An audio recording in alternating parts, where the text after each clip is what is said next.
Para abundar en esa pluralidad, yo creo que el profesor Vollmer seguro estoy que nos va a dar muchísimo más adelante. Muchas gracias.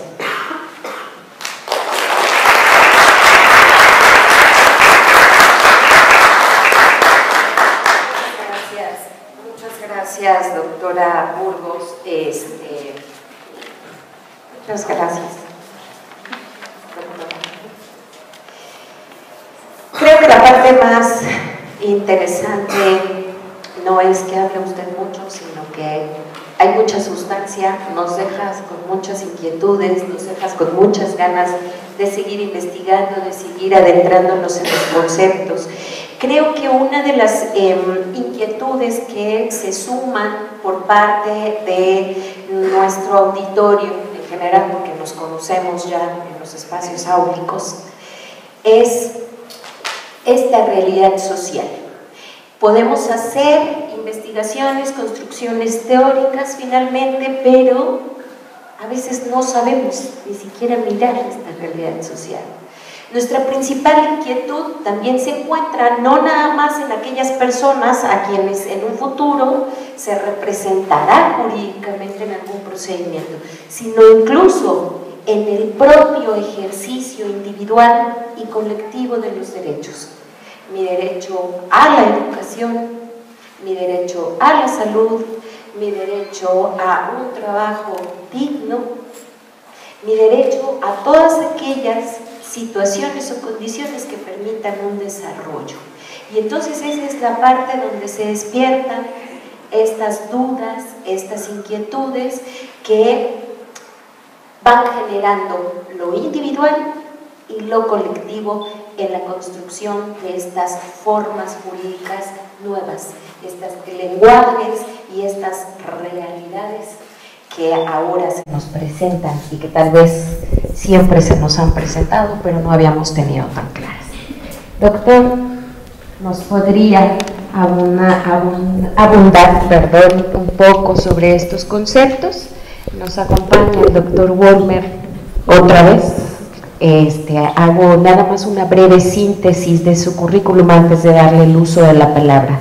El doctor Vollmer es licenciado en Derecho por la Universidad Unicinos, es Universidad del Valle del Río Tocinos, perdón, no sé pronunciar portugués, de San Leopoldo, Brasil. Ahí mismo en esta Universidad Unicinos hizo la especialización en metodología de la enseñanza superior.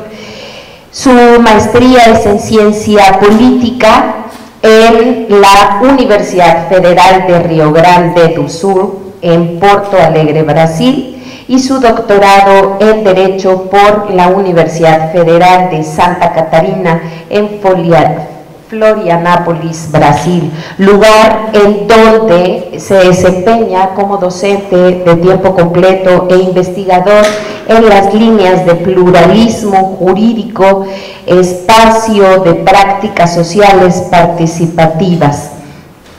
Tiene líneas de investigación relacionadas con la historia del derecho, el pluralismo jurídico, filosofía y sociología del derecho, así como en derechos humanos.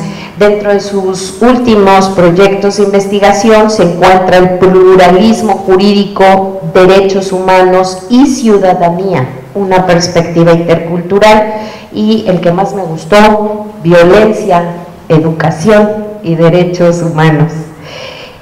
También cuenta con innumerables participaciones en universidades de América Latina, entre las que señalamos principalmente dos: la UBA, la Universidad de Buenos Aires, donde colabora de manera permanente, y la Universidad Pablo de Olavide en España.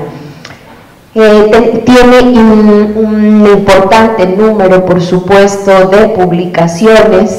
Tenemos más de 60 artículos de investigación que se encuentran en 17 libros en portugués y 3 textos en español, para ser muy breves.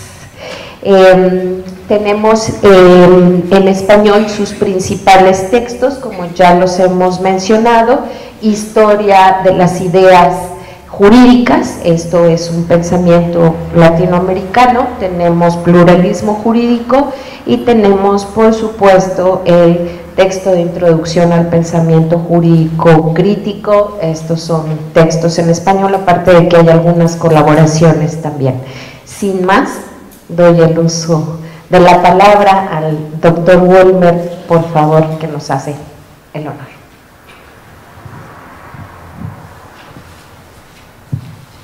Bueno, primeramente, cumprimentar a todos, ¿no? Es un honor muy grande de estar aquí en la universidad y por primera vez, ¿no? Estoy muy, muy contento, ¿no? Agradezco, entonces, y ahí cumprimento las profesoras, a professora que está presidindo esses trabajos nesta manhã, professora Luz, que tenho o prazer de conhecê-la e manter esse contato acadêmico, abrindo esse espaço aqui na universidade. Cumprimentar a professora Milay Burgos, minha companheira de luta já há muitos anos. Estamos juntos nesta caminhada por um direito mais crítico, um direito mais liberador, né? Uma amizade muito antiga que não somente aqui, né, através de encontros acadêmicos em México, mas também em Brasil, onde ela estuve brilhantemente participando de atividades acadêmicas em minha universidade, né? Então, é um grato prazer, uma alegria de revê-la e de estar mais uma vez junto, compartilhando deste diálogo, né? Quero também cumprimentar a todos aqui presentes, os alunos do pré-grado, alunos do pós-grado, a professores, investigadores, enfim, a todos que estão aqui presentes nesta manhã, né? Bueno, a minha tarefa se tornou mais simplificada em função da charla brilhante da professora Milay Burgos, que praticamente em menos de 15 minutos ha sido um recorrido em detalhes dessa trajetória da crítica na América Latina, né? Do pensamento crítico, né? Então, creio que isso se torna mais fácil de poder agora aprofundizar, né, aspectos depois de sua preciosa colaboração e introdução, muito rica, sem dúvida, né?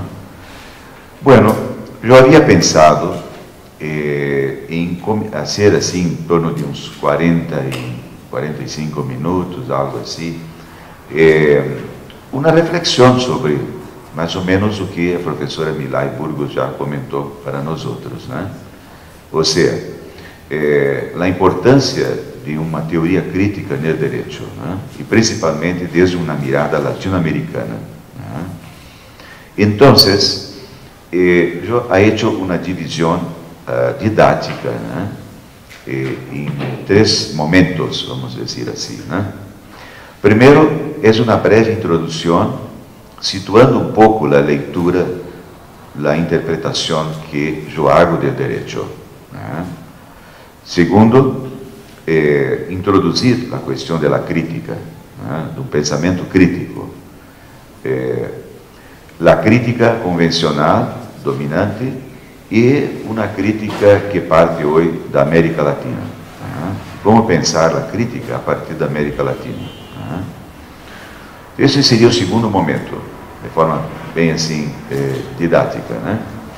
E o terceiro é fazer a ponte entre o direito e a crítica, ou uma teoria crítica do direito, né?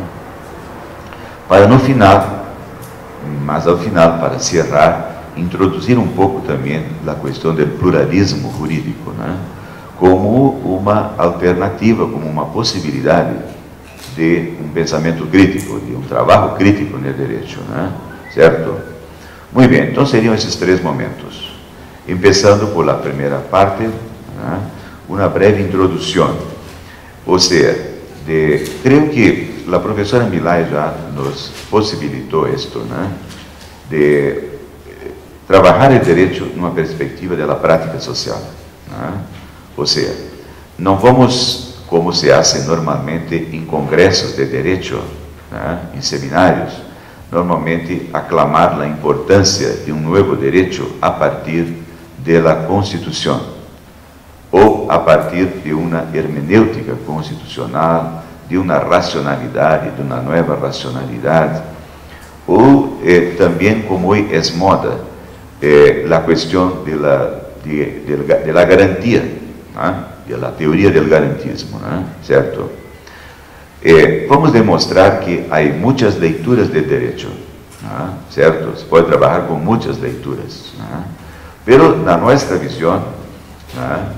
E não é uma compreensão abstrata, universalista, essencialista de direito, de um direito que vem de arriba para abaixo, né?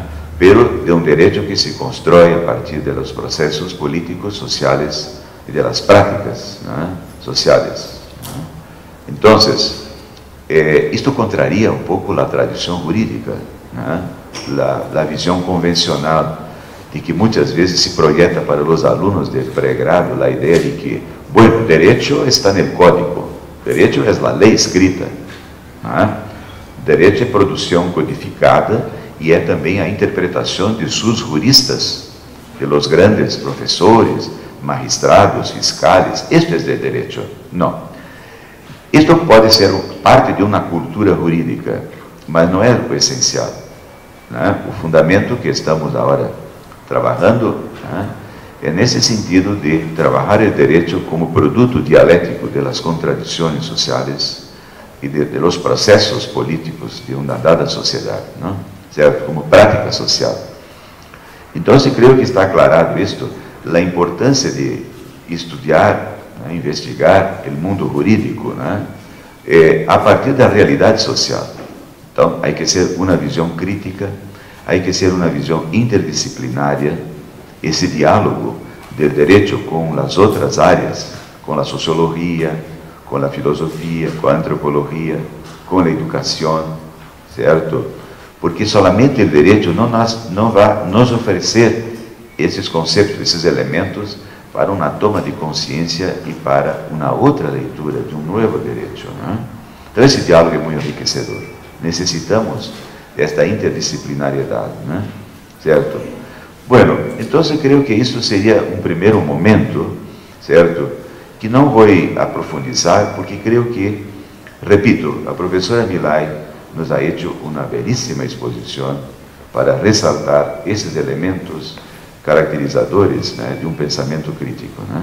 Certo? É por aí que temos que trabalhar, né? Ou seja, produzir metodologicamente e epistemologicamente, né, formas de conhecimento, e aí é claro, como somos um público, em grande parte aqui o público do direito, temos que dizer, vamos produzir conhecimento no direito que pode nos ajudar a resolver nossos problemas, né, locais, regionais, nossos problemas, nossa realidade social, né?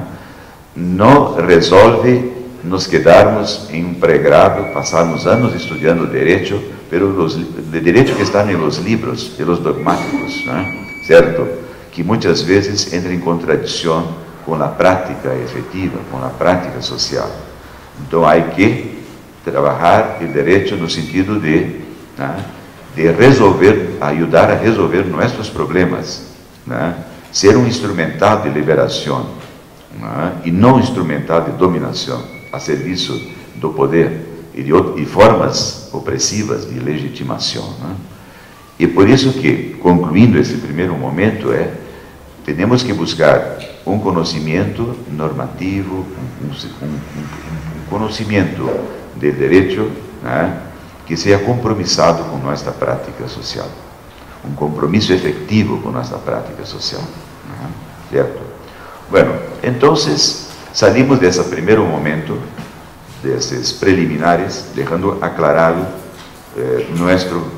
nossa ideia, nosso conceito de como vamos pensar o direito, que está plenamente em harmonia, totalmente em harmonia com a professora Milay Burgos, né? E aí caminhamos então para uma segunda etapa, que é abrir a questão da crítica, né? Também já introduzida por professora Milay, não? A crítica, né? Bueno, em primeiro lugar, poderia dizer que como vamos entender a crítica, né? Certo? Essa expressão é muito rica e polissêmica, tem muitos significados, né? Certo? A questão da crítica. A tradição da filosofia ocidental, em vários momentos da filosofia ocidental, se ha puesto a crítica como uma filosofia nova que se contrapõe ao idealismo, ou à metafísica, ou ao formalismo, né? Grandes contribuições, né? Pero temos que pensar a crítica e aí é uma tradição cartesiana, que vem de muitos pensadores, como Kant, etc., etc., hasta chegar a autores contemporâneos, como Karl Popper, né? Com o seu racionalismo crítico, né?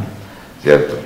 Bueno, creio que a escola de Frankfurt, né, foi importante para uma retomada do marxismo, certo? Dentro da tradição do marxismo, e buscando um diálogo com a psicanálise, com uma vertente crítica da psicanálise, né?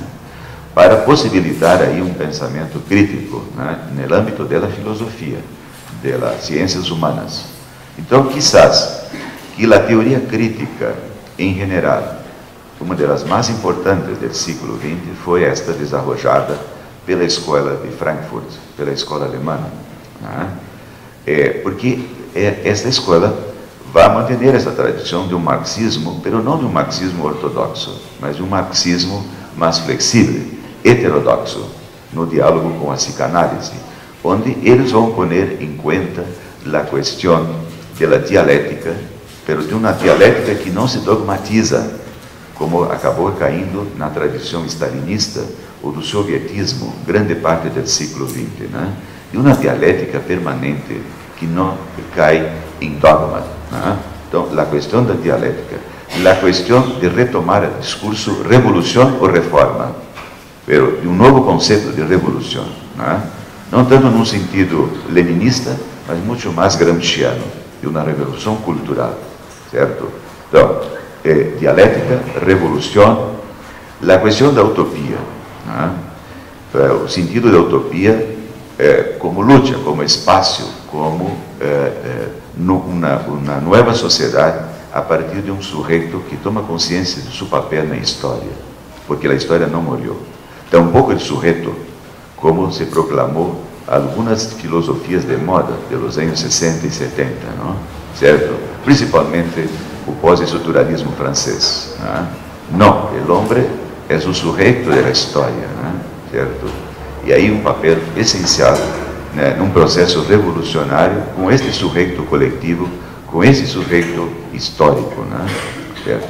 Então, a ideia de uma utopia que se constrói e que los eventos, los fóruns sociais mundiais, onde 3 se passaram em Brasil, retomam muito essa ideia, né? De que a utopia não morreu, que há um espaço, um caminho para se implementar, né, uma nova sociedade mais justa, mais igualitária, mais democrática, né? Isso rompe com um conceito de utopia de uma certa tradição mais universalista, de tradição grega cristiana, né? De um paradiso que não se logra pela imperfeição humana. Ele trabalhar a utopia como possibilidade, como espaço de luta, como esperança, né? E de realização futura de uma sociedade mais igualitária, né? Então, dialética, revolução, utopia, desmitificação, né? E emancipação, né? São alguns deles. Emancipação como autonomia, né? Não no sentido liberal, mas ganha um espaço de um sentido mais amplo, né? São alguns elementos que vão caracterizar essa escola crítica da escola alemã.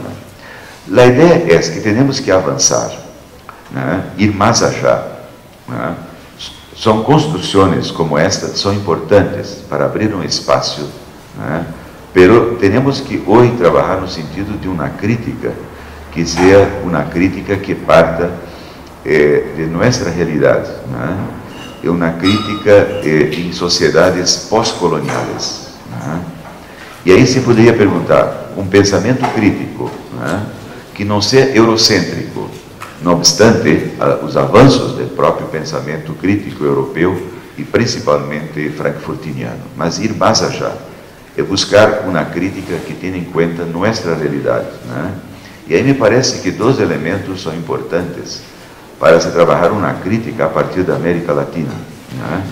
Primeiro, ter em conta a materialidade, os processos históricos, e uma América Latina desde a conquista, da colonização, da pós-independência, uma América Latina com um povo sofrido, marginalizado, violentado, negado suas populações originárias, seus povos indígenas, seus afrodescendentes, seus campesinos.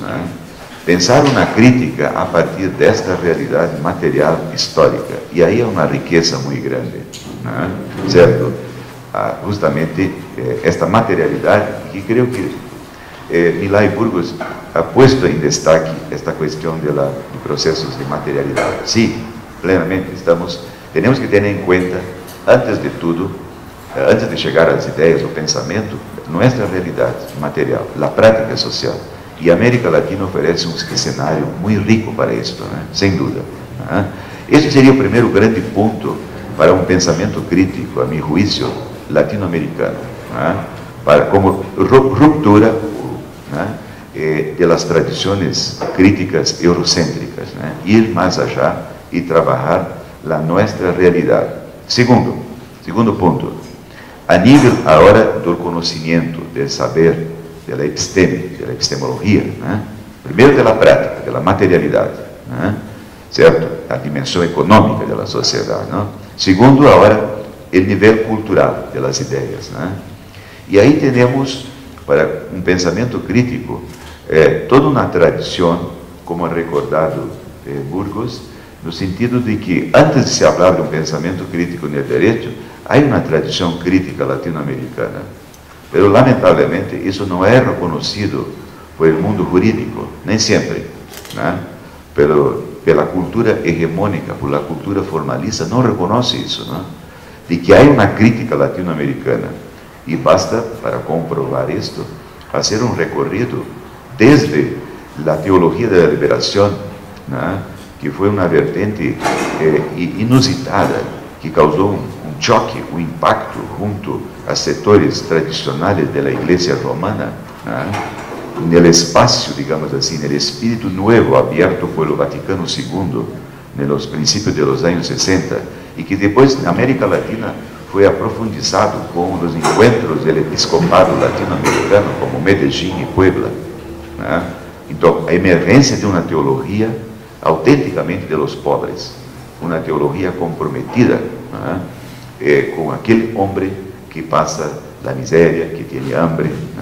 E aí a importância de alguns teólogos latino-americanos, como foi Gustavo Gutiérrez, no Peru, Leonardo Boff, no Brasil, e tantos outros. Então, poderíamos começar esse recorrido para buscar ideias para uma crítica latino-americana a partir da teologia da liberação dos anos 60. Depois, anos 60, 70, depois, em los anos 70, e com o movimento e a filosofia, a chamada filosofia da liberação, onde alguns argentinos que han venido para México han se destacado, como Enrique Dussel, como Horacio Ceruti, ou como Arturo Loy, e outros tantos, sem poder olvidar, evidentemente, o próprio Leopoldo Sea, e tantos outros, de um pensamento a partir do homem latino-americano, certo? Então, isso é, sem dúvida, algo que é muito nosso latino-americano e não eurocêntrico, não anglo-saxônico, uma filosofia da liberação latino-americana. E assim poderíamos recordar outras áreas, em função do tempo, não há tempo para aprofundizar cada uma, mas em la política, alguns elementos, alguns vientos de um pensar político latino-americano, desde um José Martí, passando por um Mariátegui, no Peru,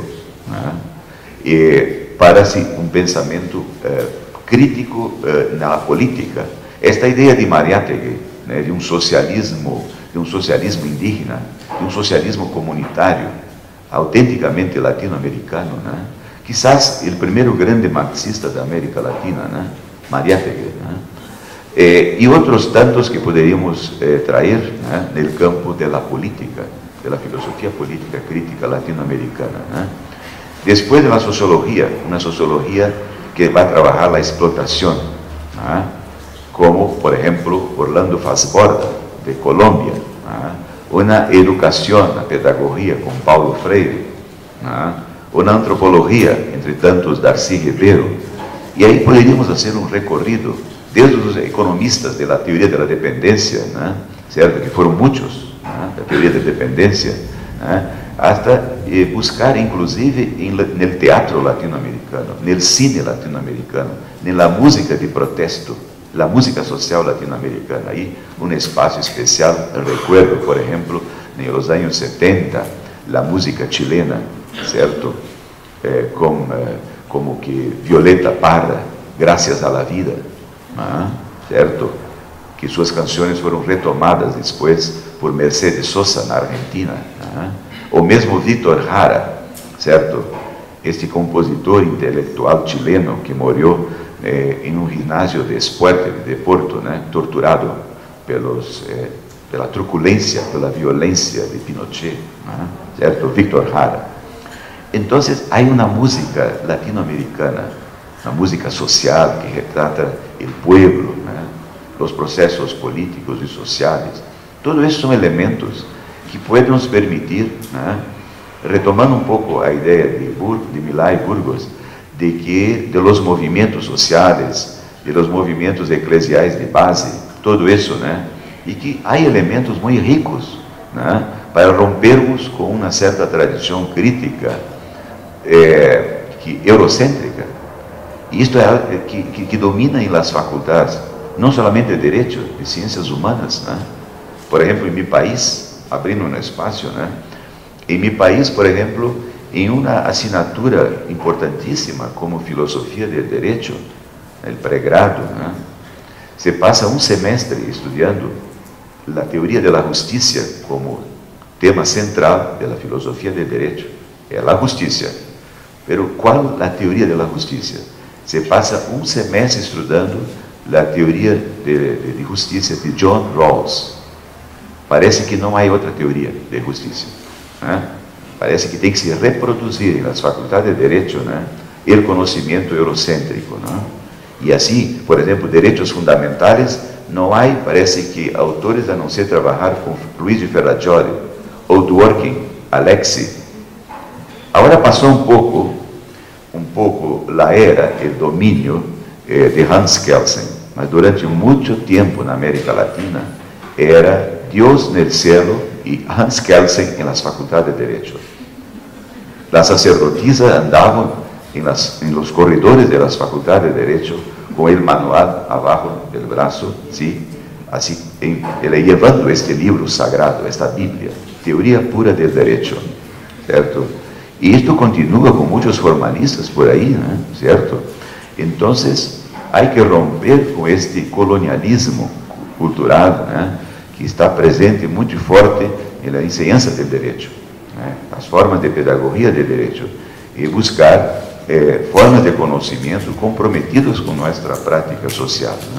Então, é possível trabalhar uma crítica a partir de América Latina, de um saber que parta hoje de uma episteme do sul, para recordar um pouco Boaventura de Souza Santo, construir nossa modernidade, não esta modernidade eurocêntrica, iluminista, não estou falando que devemos romper radicalmente com o iluminismo, não, as grandes conquistas da modernidade, em termos de direitos, são fundamentais, mas trabalhar no sentido de que há que buscar um espaço de um saber, de um conhecimento, de uma crítica que parta do sur, que parta de nossa realidade, e que tenha em conta esta crítica três elementos, me parece que são estimulantes para trabajar esta crítica para la área de las ciencias humanas y que va a llegar al derecho, ¿no? O sea, tener en cuenta, en primer lugar, el poder comunitario,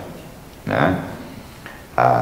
Esa nueva epistemia, una crítica, tiene que tener en cuenta la fuerza de la comunidad, buscar teorías que van a refletir el poder comunitario, porque es muy común en las facultades se trabajar con ciertos fundamentos, ¿no? Ora, el fundamento está en la Constitución, ora, el fundamento está en una nueva racionalidad, un nuevo esencialismo, una nueva abstracción, una nueva universalidad, ¿no?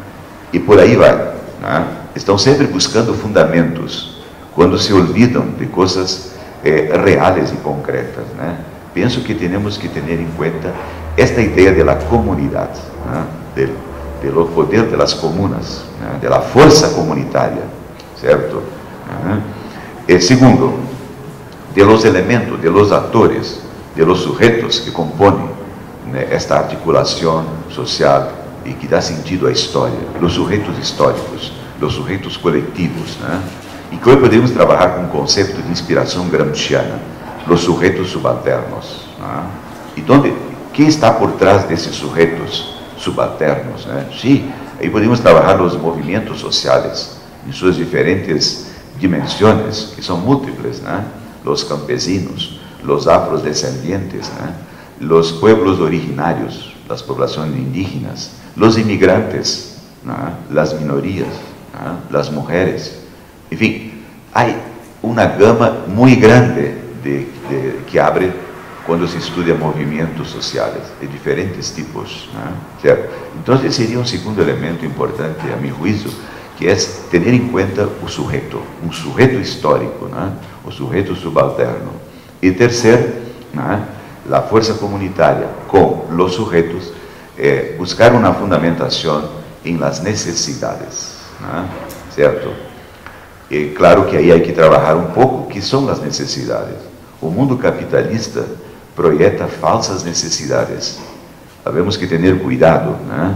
Porque hay necesidades que no realizan a persona humana, que no dignifican a vida humana, ¿cierto? Hay que buscar necesidades que son materiales, esenciales, existenciales, ¿no? Espirituales y culturales, ¿no? ¿Cierto? Y ahí creo que, por ejemplo, podemos buscar subsidios para los que van a trabajar esto, un poco en el Marx, ¿no? En sus manuscritos económicos y filosóficos, ¿no? Y que a lo largo del siglo XX, algunos teóricos hicieron una lectura, una interpretación, resgatando esa dimensión de las necesidades radicales, ¿no? Del ámbito del capitalismo, ¿no? Como fue la pensadora húngara, discípula de Lukács, ¿no? Agnes Heller, que escribió algunos trabajos muy interesantes. Es claro, Agnes Heller de la primera fase, en su primer momento, cuando estaba con Lukács o con la Hungría, ¿no? ¿Cierto? Y hay algunos trabajos muy interesantes como la sociología de la vida cotidiana, ¿no? Un clásico, la sociología de la vida cotidiana, y principalmente teoría de las necesidades radicales, ¿no? Que ela vai profundizar o tema das necessidades no capitalismo, né? E aí tinha uma escola de grande influência nas ciências humanas e os que trabalham com o serviço social, com políticas públicas, não? Certo? A questão das necessidades. Então, seriam 3 elementos que podem contribuir para um avanço de uma concepção, um pensamento crítico, né? A nível de sociedade, a nível das instituições, né? Retomada do poder comunitário, a projeção de sujeitos históricos, né? Certo? E as necessidades humanas, as necessidades essenciais, né? Bueno, e então, tendo em conta esta ideia de crítica não como desconstrução, este é o grande peligro, muitas vezes, nas ciências humanas, né? En las facultades de ciencias humanas, de filosofía, de sociología y de política, introducir teorías críticas nihilistas, desconstrutivas, ¿no? Que se quedam num certo modismo linguístico, ¿no? arriba de metáforas, né? Certo? Isto é muito perigoso, é muito sedutor também, né? Há que ter cuidado com essas falsas teorias críticas, né? Que não trabalham com a prática social, com a nossa realidade, mas que se quedam num discurso muito sofisticado, muito complexo, que muitos intelectuais, né, le gustam de utilizar esse tipo de argumento, né, de se quedar em cima de um discurso bonito, muito bonito, pero sem uma prática efetiva, né? E tristemente, por exemplo, em meu país, não sei como é aqui em México, em meu país, muitos desses jovens intelectuais brilhantes vão a ser doutorado na Europa, né? Certo? Passam 4 ou 5 anos com dinheiro público, né? Como na beca, para volver depois completamente colonizados, não libertados, pero colonizados, né? Porque passam a reproduzir, por exemplo, em Brasil, vamos estudar o problema de los niños em las calles, a violência contra a mulher, os problemas de la favela, com as teorias de professores da Max Planck, ou de Sorbonne, ou da Complutense, né? Eles vão estudar na Europa, né, problemas específicos de sua realidade latino-americana, como se eles, os europeus, têm a resposta para nossos problemas específicos, né? E lamentavelmente eles são considerados como grandes intelectuais, porque falam difícil, né? Complexo, né? Este é um gênio, habla difícil, né? Mas em termos práticos, efetivos, né? Um trabalho social, de políticas públicas, né? De justiça social, não. Né? Então, esta é uma nova forma de colonização que estamos percebendo em nossas faculdades, em nossos centros de excelência de investigação, né? É a reprodução sem uma visão crítica. Então, a crítica que estamos falando é uma crítica contextualizada, histórica, material, né? E não esta crítica de luxo, né? De um discurso e de uma linguagem, né? Certo? Bueno, então, uma vez aclarado estes elementos, passamos para a terceira e última fase, terceiro e último momento, que é nos aproximar mais especificamente do direito, né? Creio que a professora Milay recordou muito bem toda essa uma parte de uma trajetória muito rica, né? Pero el pensar crítico no direito, né? Isto ganhou força em finales de los anos 60, né? E a partir de los anos 70, né? E foi importante, e é claro que, né, este impulso inicial crítico vai ser influenciado fortemente por algumas teorias sociais, principalmente pela teoria social marxista, né, que vai ser muito forte em los anos 60, que foi uma década muito rica, los anos 60, né? Os movimentos de contracultura, a Revolução Cubana, que causou um impacto profundo na América Latina, né? Que foi tremendo, e que os Estados Unidos não se conteve, né? Porque não podia entender como que no seu terreno, no seu espaço, né, de controle rígido, pode surgir uma revolução desse tipo, né? Certo? E aí o ideário que surge dessa revolução, principalmente na figura do Che, né? Grande inspirador dos processos revolucionários dos anos 60 e 70 na América Latina, né? A par da Revolução Cubana na América Latina, a Revolução Argelina, norte de África, a luta de liberação da Argélia contra o colonialismo eurocêntrico francês, né? Contra as declarações abstratas burguesas individualistas de direito, né? E eles lograram êxito, né? Implementaram a sua liberação contra a França, né? E este processo político de Argélia, que vai ser também inspirador para intelectuais como o médico de Martinica, Frantz Fanon, com seu clássico Los Condenados de la Tierra, né? Um dos grandes padres de los estudos críticos do pós-colonialismo, como Eduard Said, né? Então, houve essa grande influência desses movimentos, e mesmo, não obstante, depois toda a crítica que se ha hecho, mas também teve neste período um impacto no Ocidente da Revolução China, né? que foi desde 1966, algo assim, a 1977, com a morte de Mao, né? Então também teve influência. No obstante, mais tarde houve uma revisão de todo esse processo, né? Certo? E então, creio que de todo, como recordou Milay, maio de 68 foi o momento culminante. Os estudantes nas calles, os movimentos estudantil, a aliança com os obreiros, os sindicatos, né? E criou uma nova realidade, um novo contexto crítico político para a época, de grande influência, né? A parte destes movimentos de contracultura fortemente ideológicos, né, de liberação, podemos dizer que a tradução, por primeira vez para o inglês do russo, de alguns clássicos do marxismo, como Stuka e Pachucanes, foi de grande impacto, né?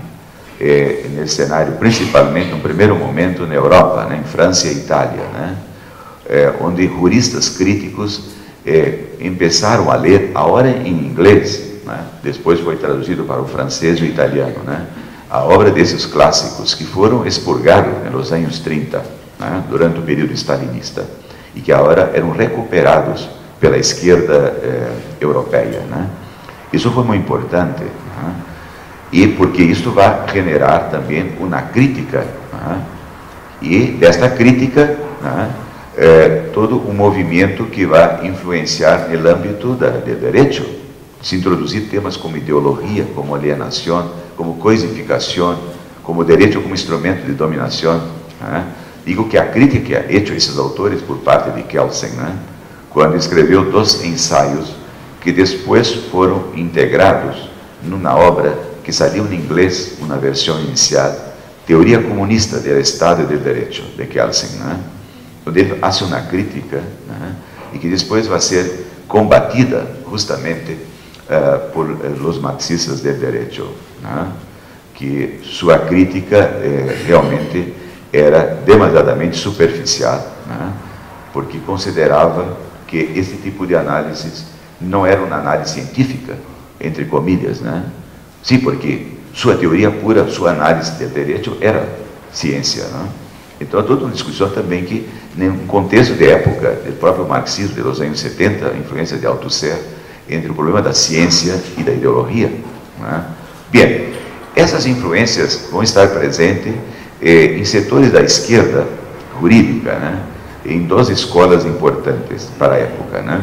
Como, primeiramente, entre professores universitários franceses, né? No de Sorbonne, onde se ensinava classicamente o Código Napoleônico, né? E que não havia abertura, não havia crítica em Sorbonne, né? Com toda a sua tradição, não estou falando da filosofia, da área de ciências humanas, que tem tradição crítica, não? Pero no direito permanecia conservador. E foi então que em várias faculdades de direito de França, em Montpellier, Grenoble, Saint-Étienne, várias, vão surgir alguns professores universitários, né, empregados, que começam a introduzir em classe, né, textos de sociologia, de política, de antropologia, para discutir o direito civil francês. Desmitificar o Código Civil francês como sendo o paradigma da cultura burguesa individualista, centrada na propriedade privada, né? E aí começa uma discussão com laboratórios jurídicos, com clínicas jurídicas de discussão, né? Onde, sem dúvida, esses professores vão se utilizar da teoria marxista como uma ferramenta, como instrumental importante para repensar a teoria general do direito, né? Foi muito importante essa escola crítica em França, né? Depois, ao mesmo tempo, também surge em Itália, nos anos 70. Pero, distintamente, na Itália, ao contrário de França, onde foram professores universitários, professores de direito, em Itália vai se destacar, né, alguns magistrados, curiosamente, né, magistrados, juízes, que eram professores, né? Um deles, chamado Pietro Barcellona, que morreu há pouco, era juiz e professor de direito civil na cidade de Catânia, na Sicília. E aí ele organizou um congresso para discutir os rumos da justiça na Itália, de los grandes e graves problemas de acesso à justiça, de la burocracia, de la burocracia y de cómo estaba se retardando la efectividad de la justicia, ¿no? Y que era necesaria una reacción, y que los jueces tenían un papel fundamental, como jueces ciudadanos, ¿no? Y ahí entonces organiza ese congreso para discutir cómo era posible hacer justicia, buscar una sociedad más democrática, más igualitaria, una Italia dividida entre un norte rico de la Lombardía, de la Fiat, de la Ferrari,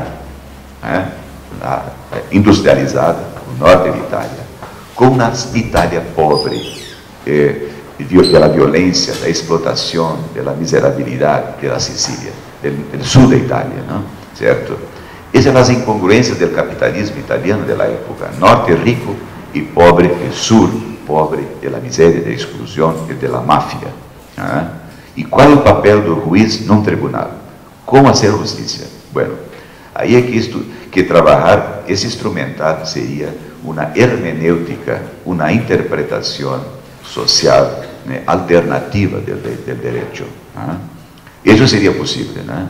Tener cuidado, no ir contra la legalidad, mas explotar las lacunas, las omisiones, las imprecisiones de la ley positiva, de la ley estatal, y por ahí hacer justicia, una hermenéutica alternativa. Y eso ganó proyección. Los anales de este encuentro en Catania, en 1972, pasaron a ser conocidos como uso alternativo del delito, uso alternativo del derecho. Y se proyectó, llegó los vientos a España, donde un magistrado que hoy me parece que está jubilado, este magistrado Andrés Perfecto Ibáñez formó un grupo crítico en Madrid, con el apoyo de profesores universitarios de Andalucía, como Nicolás López Calera, de la Universidad de Granada, y ahí formaron un grupo crítico español para trabajar el derecho, y cuestionar la cultura formalista en España.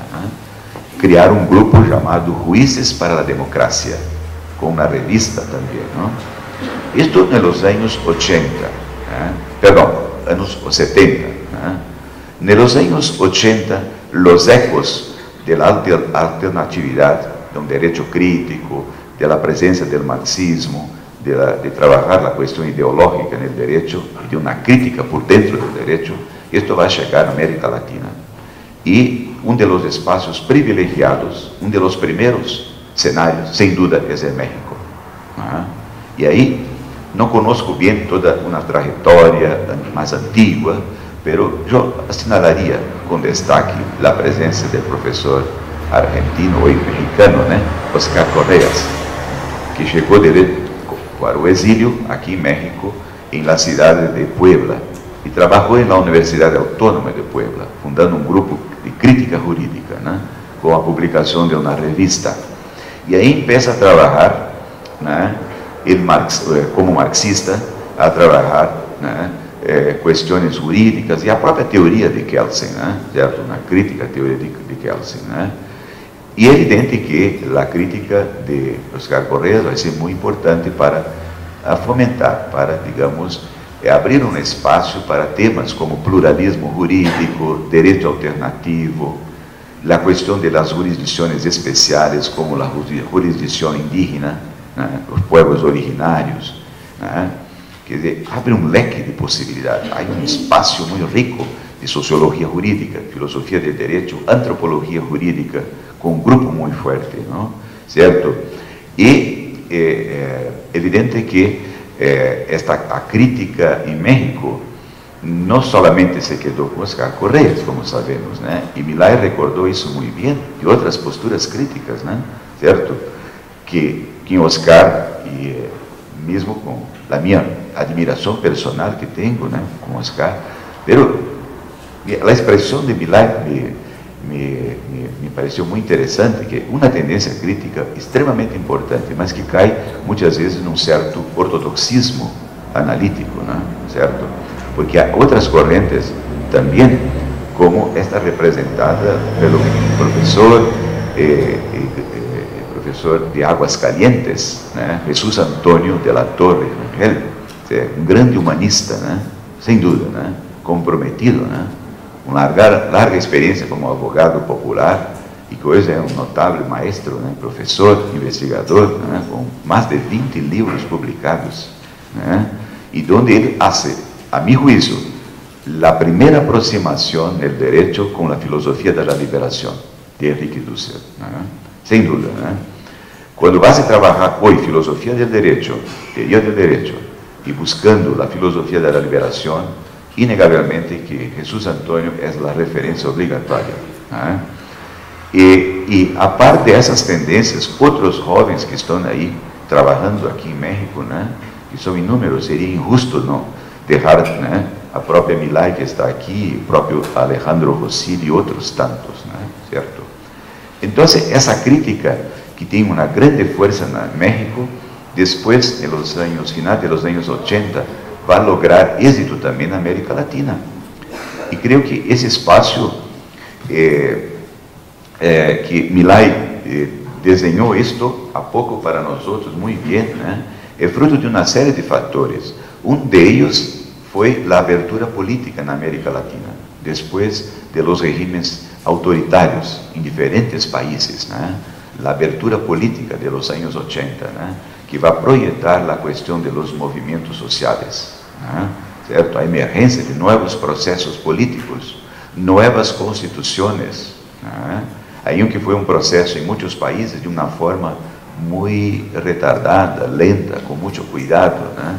Certo? Pero é fundamental a emergência de los nuevos movimentos sociais, né? Los movimentos de las mujeres, de los estudiantes, los movimentos contra la hambre, né? Los movimentos indígenas, de los afrodescendentes, de los campesinos, né? De los sem teto em los centros urbanos, por direito à moradia, à vivienda, né? Por la salud, né? Então, uma série de movimentos importantes, né? Que isto vai resultar, vai ter impacto no mundo do direito, né? Certo? As faculdades de direito começam a se abrir a essas pressões fortes que vêm da sociedade, né? Certo? E também aí a literatura, uma literatura crítica, interdisciplinária, né? As influências dessas escolas, como da Associação Critique du Droit, e do próprio direito alternativo italiano, né? A par do marxismo como teoria social extremamente forte e influente em los movimentos de crítica jurídica, né? Então isso tudo ganha espaço em vários países, né? Certo? Eu poderia recordar assim, não querendo ser injusto, mas desde Centroamérica, em Porto Rico com Carlos Rivera Lugo, ou em Costa Rica com Norma Sorosano, né? Chegando a Venezuela, né? Principalmente a criminologia crítica de Venezuela, né? Rosa del Olmo, né? Ou mesmo mais recentemente Sônia Bazuil, né? Certo? Que vai trabalhar com acesso à justiça, no sistema penitenciário, no sistema de prisão, né? Em Caracas, nos grandes centros de Venezuela, né? Certo? Em Colômbia, o Instituto de Serviços Legais Alternativos, ILSA, né? Onde um dos primeiros professores mais importantes foi Víctor Moncayo, da Universidade Central de Colômbia, né? Que vai utilizar o marxismo para trabalhar a questão da legalidade do Estado capitalista, né? Na América Latina, né? Então, um grupo colombiano muito bueno, é um grupo muito bueno. Em Chile, poderia recordar, por exemplo, o advogado criminalista que foi consultor de Allende, né? Novoa Monreal, que se projetou com um livro em toda a América Latina por século XXI, com várias edições, chamado El Derecho como Obstáculo ao Cambio Social. El Derecho como Obstáculo ao Cambio Social, né? Este advogado, professor, que teve que ir para o exílio depois de 11 de setembro, né? De 1973, com o golpe e com a morte de Allende, né? Há menos de 10 dias estive em Santiago, né? E aí tive conhecimento por uma aluna de maestria de um livro bombástico, né?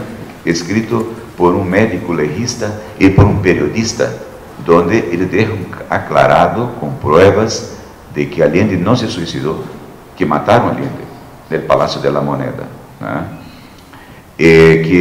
Porque a história oficial desenhada, né, pela história oficial chilena, pelos militares e tudo, é que Allende se suicidou quando estava sendo o Palácio de la Moneda, né, invadido pelas tropas de Pinochet, né, que ele havia se matado com uma arma que ele ganhou de regalo de Fidel Castro, e que fizeram uma montagem, né, para caracterizar isso, né, certo?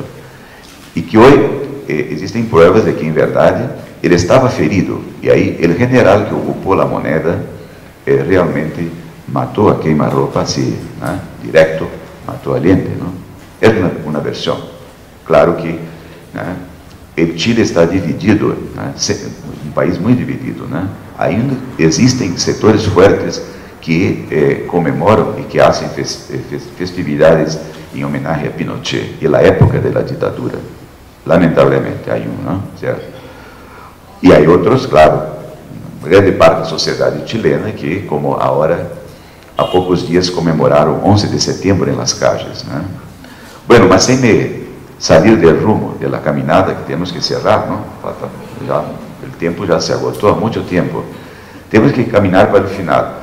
Creo que a crítica jurídica na América Latina, em Chile, em Peru, em vários países, a Argentina ganhou um espaço na Universidade de Buenos Aires, com o governo democrático de Raúl Alfonsín, né? E onde Carlos Cárcova vai ser um dos principais intérpretes. Brasil também, no final dos anos 80, princípio dos anos 90. Bueno, a teoria crítica do direito vai ter um papel muito importante de abrir um espaço, né, da enseñanza do direito, né, sem dúvida. Né. Creio que três objetivos importantes da crítica jurídica no âmbito do conhecimento, da enseñanza, né, do estudo do direito, né. Três objetivos. Primeiro, a crítica vai ter um papel importante para revelar as incongruências, as contradições do direito positivo. Vai trabalhar o direito positivo, a legalidade oficial por dentro, e vai desmitificar certos mitos, certas falácias, certos embustes, né? Certo? O mito da neutralidade, da universalidade do direito, da completude do sistema, né? Certo? Então, primeiro momento, esse seria o objetivo, né, da crítica jurídica, trabalhar o direito positivo da legalidade oficial, formalista, por dentro, e desmitificar e demonstrar as incongruências, as falácias, as ocultações. Primeiro. Segundo objetivo da crítica jurídica é trabalhar em nível das instituições jurídicas, desmitificar esta falsa harmonia da justiça, que tudo vai bem, que tudo é perfeito, principalmente no âmbito das instituições jurisdicionais, em los tribunales, certo? E os seus litigantes, seus operadores, não? Há que demonstrar de que essa neutralidade, não, em verdade, é uma falácia, é uma ocultação. Então, trabalhar as instituições jurídicas por dentro, não? Certo? E terceiro, trabalhar o conhecimento jurídico, a enseñanza de direito, a educação jurídica. Que tipo de educação é essa educação que projeta abogados, litigantes, fiscais, membros da jurisdição, de magistrados? Que tipo de profissional está saindo das faculdades de direito? Que tipo? Serve para quem?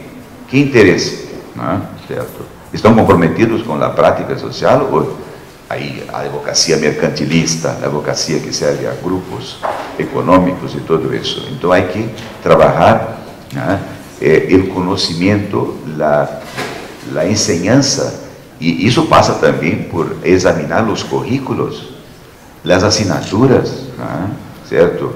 O conteúdo, né, certo? Então, isso é um trabalho realmente extremamente importante, e que a teoria crítica A pedagogia crítica tem essa função e essa missão, né? Enfim, a crítica jurídica vai despertar, sem dúvida, a partir dos anos 80 na América Latina, como ha dicho a professora Milay Burgos, uma política, por primeira vez, muito consciente acerca de los derechos humanos. Haverá um grande impulso de los movimentos em torno de los derechos humanos, né? Também vai favorecer a emergência de operadores de direito compromissados com a prática social, né? De litigantes, abogados populares, certo? Compromissado com os pueblos indígenas, com os afros, com os campesinos e com a população que vive em las grandes cidades, né? Las vilas de la miséria, né? Os acampamentos, em las favelas, como se diz em português em Brasil, né? Las favelas, os grandes centros urbanos, né? Onde há a marginalidade, a violência e a exclusão social, né? Então, a crítica, o pensamento crítico, a teoria crítica no direito vai possibilitar essa toma de consciência, né? Para esses temas tão importantes que envolvem uma prática social efetiva, né? Isto abre espaço para também a pluralidade, o pluralismo do direito, né? Como ha dicho Milay Burgos, de que trabalhar o direito nessa perspectiva também não só da prática social, da materialidade, mas de uma nova visão do direito, aberto à pluralidade, né? Certo? Ao pluralismo jurídico. Bueno, creio que não vou ter tempo para falar. A hora que deveria entrar no pluralismo, eu creio que já agotado o meu tempo, não? Certo? Bueno, eu vou deixar um livro sobre pluralismo para a biblioteca. A biblioteca da universidade, né? Esse livro em espanhol, né? Sobre a minha tese de doutorado, foi publicada em Espanha sobre o pluralismo jurídico. Então, vai ser oficialmente a donação desta obra, porque creio que aqui está uma tese, uma proposta de um pluralismo jurídico a partir, desde uma mirada latino-americana, né? Que é um tema também muito bonito da sociologia jurídica, da teoria do direito. Precisaria tempo para entrar nisto, né? O pluralismo entendido, pluralismo no direito, porque há muitos tipos de pluralismo, né? Liberal, conservador, né? De todo tipo. Um pluralismo na religião, na sociologia, na política, pero no direito há também um pluralismo jurídico, né? Que é, em poucas e simples palavras, compreender, né, a normatividade, não somente que existe uma e exclusiva do Estado, mas que a normatividade pode emergir da sociedade, de diferentes grupos sociais. Há várias manifestações normativas, várias manifestações jurídicas em uma dada sociedade. Não somente aquela do Estado, que no mundo ocidental, na nossa tradição, este direito do Estado é considerado como o mais importante, está na hierarquia, né, de todas as normas, pero o pluralismo entende que não, o direito do Estado não é o único, pode ser até o mais importante ou dominante, pero há outras formas de produzir direito, que vêm da sociedade, de los grupos, de los movimentos, não somente produzir direito, mas também aplicar direito, certo? Que essa aplicação, não somente por as instâncias do Estado, oficiais, mas também existem outras práticas, a justiça de los barrios, a justiça de los vecinales, né? As formas de jurisdições especiais, a justiça indígena, né? A justiça comunitária, né? E outras práticas na América Latina. Creio que a justiça comunitária indígena seja uma das mais importantes na América Latina. Aí se poderia estudar, como se estuda realmente aqui em México, há toda uma tradição antropológica, né? México, Bolívia, Peru, Equador, principalmente. Pero podemos falar de uma justiça comunitária nos grandes centros urbanos, né? O problema da luta por la vivienda, né? Certo? Por la salud, né? A luta de los vecinos, a justiça comunitária. Em Colômbia é muito forte a justiça comunitária. E aí se desenvolvem os mecanismos informais de resolução de los conflitos, que se chamam de MARC, mecanismos alternativos de resolución de los conflictos, donde la mediación y la conciliación son extremadamente importantes. No mediación y conciliación que existe a través del Estado, mas una mediación y una conciliación a través de los barrios populares, de comunidades. Esto es parte del fenómeno del pluralismo jurídico. Otro, por ejemplo, las rondas campesinas en Perú, ¿cierto? O la policía comunitaria de Guerrero, que está siendo examinada aquí en México como algo muy interesante, específico, como modelo, un ejemplo de justicia comunitaria. O la justicia de los vecinos, los piquetes en Argentina, o en Brasil, las prácticas de justicia en el ámbito de los movimientos sociales, el derecho de la favela, que fue muy bien explotado esto por el profesor portugués muy conocido en América Latina, Boaventura de Souza Santos, ¿cierto? Entonces, el pluralismo, dice así, se contrapone a la cultura monista, a una cultura centralizada, ¿cierto? Extremadamente formalista, rígida, de que só há direito, só há justiça através do Estado. O pluralismo abre essa perspectiva de que temos que reconhecer outros espaços plurais, ricos, de participação popular, de los movimentos. E, bueno, esse tema, enfim, no livro trabalho isto, que se fosse avançar numa tipologia, teríamos muitos tipos. Quando se habla de pluralismo jurídico, há que ter cuidado, porque há um pluralismo conservador, certo? Nem todo pluralismo jurídico é liberador, emancipador. Há que ter cuidado. Há formas de pluralismo jurídico que são denominados, são considerados como hoje ilícitos penais para o direito do Estado ou inconstitucionais, formas de linchamento e outras tantas práticas. Não estamos falando desse tipo de pluralismo, certo? Nem tampouco do pluralismo conservador da globalização, da lex mercatória, que muitos professores de sociologia jurídica falam de pluralismo, mas pensando no pluralismo da globalização.